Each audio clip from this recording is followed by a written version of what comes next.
Alors salut tout le monde, aujourd'hui on a un nouveau cours, un cours de géométrie bien sûr, il s'agit du cercle.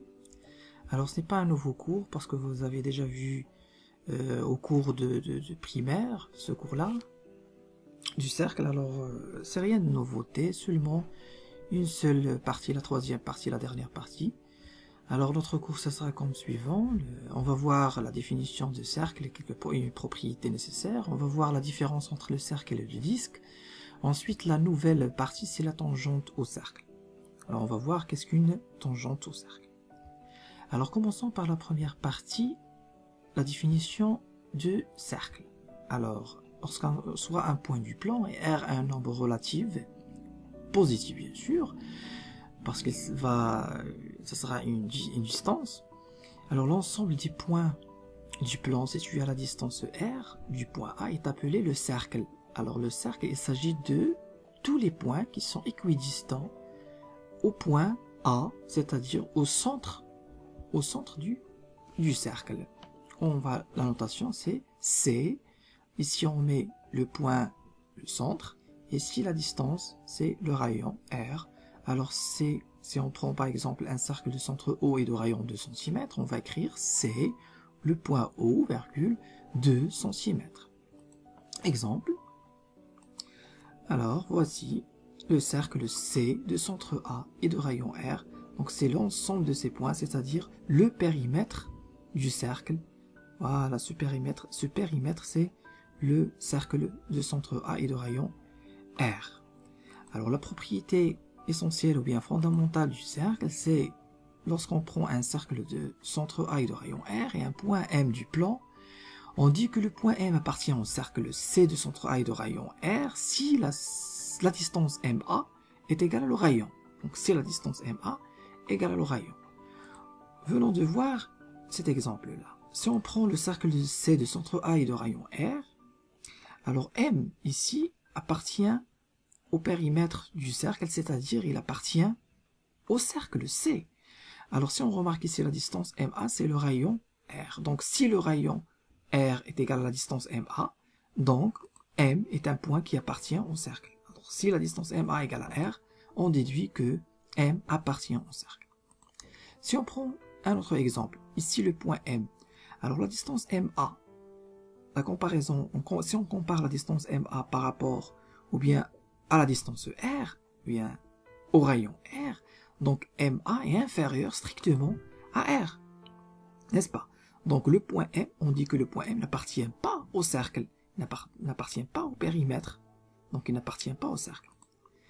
Un autre exemple, si on prend la distance MA, donc M est à l'extérieur, il n'appartient pas ni à l'intérieur du cercle, alors il est à l'extérieur du cercle, alors M, la distance MA, si on prend la distance MA, la comparaison de MA au rayon R, donc MA est plus grand et supérieur strictement à R.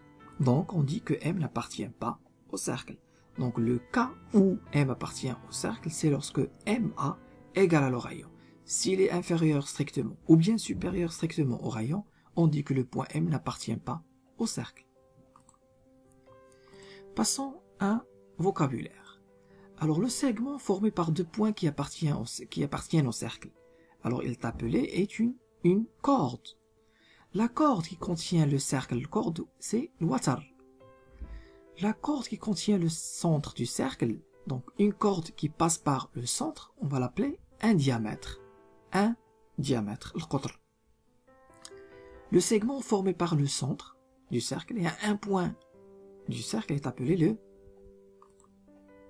Alors exemple, si on prend un cercle de centre A et de rayon R, donc les points E, F, B appartiennent au cercle, parce que la distance AF égale à la distance AE égale à la distance AB égale à R. Donc les points appartiennent au cercle A. Alors si on prend le segment EF, alors EF c'est le diamètre, c'est une corde. Alors si on prend EB, on va l'appeler une corde. Alors deux points appartenant au cercle forment une corde, mais si cette corde-là passe par le centre, on va l'appeler un diamètre. Alors le segment EB est une corde du cercle C de centre A et de rayon R.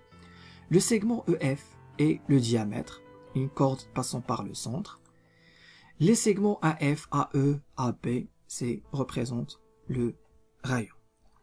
Alors remarquons ici les deux points E et F appartiennent au diamètre, n'est-ce pas? Donc on va dire, que les points E et F sont diamétralement opposés. Diamétralement opposés. Passons à la deuxième partie, le disque. Alors la définition d'un disque, c'est l'ensemble des points situés à la distance inférieure ou égale à R. Alors si c'est l'ensemble des points situés à la distance égale à R, donc on parle du cercle. Si l'ensemble des points situés à la distance inférieure ou égale à R, on parle du disque. La notation c'est D, le centre et le rayon, comme on a vu dans le cercle. Alors voilà le disque, du centre A et de rayon R, c'est l'ensemble des points qui sont à l'intérieur du cercle et qui appartient au cercle, au périmètre. Donc l'ensemble des points qui forment le disque, ce sont les points qui sont à l'intérieur du cercle C et qui appartiennent au cercle C. Alors le disque DR est formé par les points du cercle, c'est-à-dire qui appartiennent au périmètre, et les points qui sont à l'intérieur du cercle. La propriété du disque.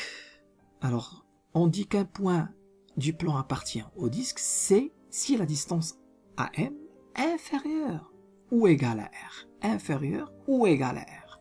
Si AM égale à R, alors M appartient au cercle. Donc, si M est égal à R, M appartient au cercle et appartient aussi au disque du centre A et de rayon R.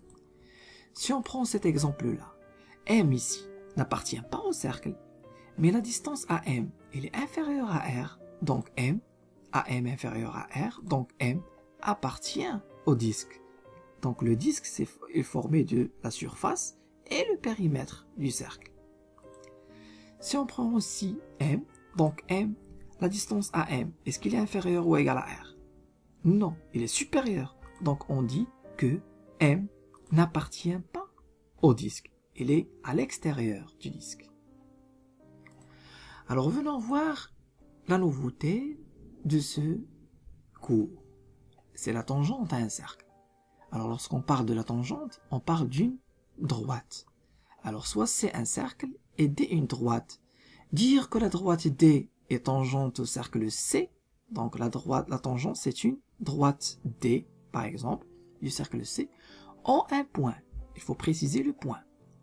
Alors signifie que le point B est le seul point commun entre le cercle C et la droite D. Alors le cercle C est un ensemble des points. La droite D est un ensemble des points, une infinité de points. Alors s'ils ont un seul point commun, donc la droite passant par ce point-là est la tangente du cercle. Alors venons voir une propriété qui va nous aider à la construction de cette tangente. Si une droite D et la tangente du cercle C ont un point B, alors D est perpendiculaire à la droite AB en point B. Alors voilà le clé de la construction. Perpendiculaire à la droite AB en le point B, en le point commun, ce point commun-là. Alors exemple, on va voir la construction d'une tangente. Alors l'objectif de cet exemple, c'est de tracer une droite D, tangente de cercle C de centre A et de rayon R, en un point B. Alors venons voir ici les étapes. Alors la première étape, c'est on va tracer bien sûr un cercle et un point qui appartient au cercle, c'est-à-dire un point qui appartient au périmètre du cercle. Traçons la droite AB, on va tracer la droite passant par le centre et le point B. Ensuite, on va tracer la droite D qui est perpendiculaire à la droite AB et passant par le point B. Alors voilà le cercle de centre A et de rayon R. On va prendre le point B où c'est le point commun entre la droite D et le cercle, c'est-à-dire c'est le point commun, c'est-à-dire voilà, on va voir ici, on a vu ici la droite D tangente au cercle en point B, c'est-à-dire la tangente en point B. La tangente en arabe, c'est le memes. Alors, lorsqu'on parle de memes, il y a les qui qis le cercle. La droite, la qis liée le cercle. La qis fait un seul point. Voilà. Donc, on va tracer la droite AB. Voilà la droite AB. Ensuite, on va tracer une droite D perpendiculaire à la droite AB en point B. Voilà, perpendiculaire. Perpendiculaire à la droite AB en B. C'est la droite D, c'est la tangente de cercle ou bien au cercle C en point B.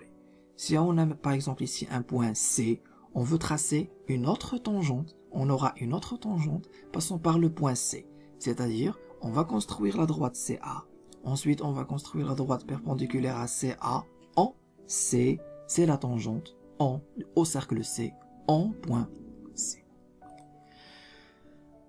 Bien, alors, je vous invite bien sûr à faire des exercices corrigés sur étincelle, sur le manuel, exercices 1, 2, 3 et 4, avant d'entamer la série des exercices concernant notre cours, le cercle. Alors, très bon courage, et on va voir les exercices à la suite, Inch'Allah.